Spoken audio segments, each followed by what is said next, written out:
Dans cette vidéo, vous allez travailler sur la rhétorique et les recettes des écoles antiques.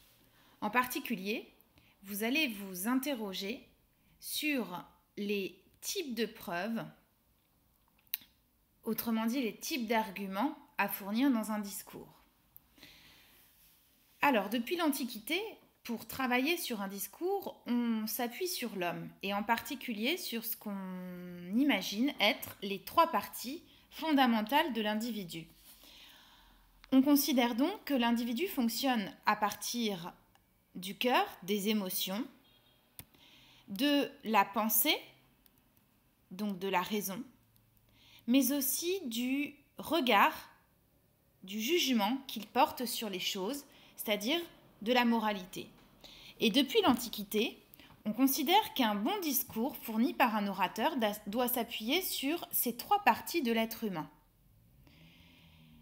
Les arguments doivent donc reposer, lorsqu'ils sont employés tout au long du discours, à la fois sur la raison, on dira alors que l'argument est logique, sur les émotions, on dira alors que l'argument est pathétique, et sur la moralité, on dira alors que l'argument est éthique.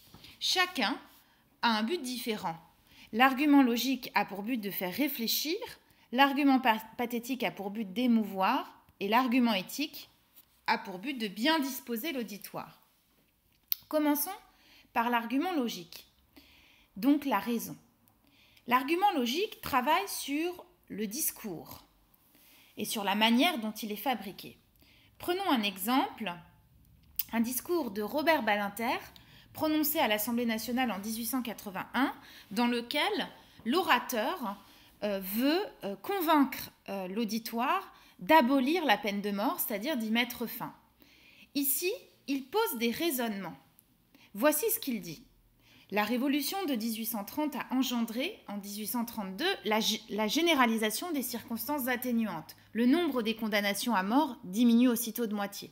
La révolution de 1848 entraîna l'abolition de la peine de mort en matière politique, que la France ne remettra plus en cause jusqu'à la guerre de 1939. En fait, ici, Robert Badinter s'appuie sur l'histoire de France pour montrer que la progression des hommes va vers la diminution puis l'abolition de la peine de mort. En fait, ces arguments, ici des arguments logiques de type historique, poussent l'auditoire à faire réfléchir et à conclure, presque naturellement, aiguillonné par le discours de Robert Badinter, qu'il faut abolir la peine de mort puisque cela serait dans le sens de la progression historique de la France. Deuxième type d'argument, les arguments pathétiques, qui s'appuient donc sur les émotions. Cette fois-ci, on ne va pas travailler tant le discours, mais l'auditoire. Prenons un autre exemple, extrait d'un discours du 9 juillet de 1849 de Victor Hugo, devant, là encore, l'Assemblée nationale législative. Voici ce qu'il dit. « Ces jours-ci, un homme, mon Dieu, un malheureux homme de lettres, car la misère n'épargne pas plus les professions libérales que les professions manuelles, un malheureux homme est mort de faim à la lettre, et l'on a constaté après sa mort qu'il n'avait pas mangé depuis 6 jours. » Le discours de Victor Hugo, qui cherche ici à convaincre son auditoire que l'on peut éradiquer la misère, s'appuie sur des images poignantes, qui sont là pour émouvoir l'auditoire. Vous le voyez, il explique qu'un malheureux homme de lettres est mort. Un malheureux homme, il répète l'adjectif malheureux, est mort de faim à la lettre. Et on a constaté qu'il n'avait pas mangé depuis 6 jours. Donc ici, vraiment, le récit est poignant et le but est d'entraîner la pitié de l'auditoire. Donc ici, lorsque vous utilisez un argument pathétique, le but sera d'émouvoir votre auditoire. Enfin, dernier argument, l'argument éthique qui s'appuie sur la moralité. Ici, on travaille l'image de l'orateur, la figure de l'orateur.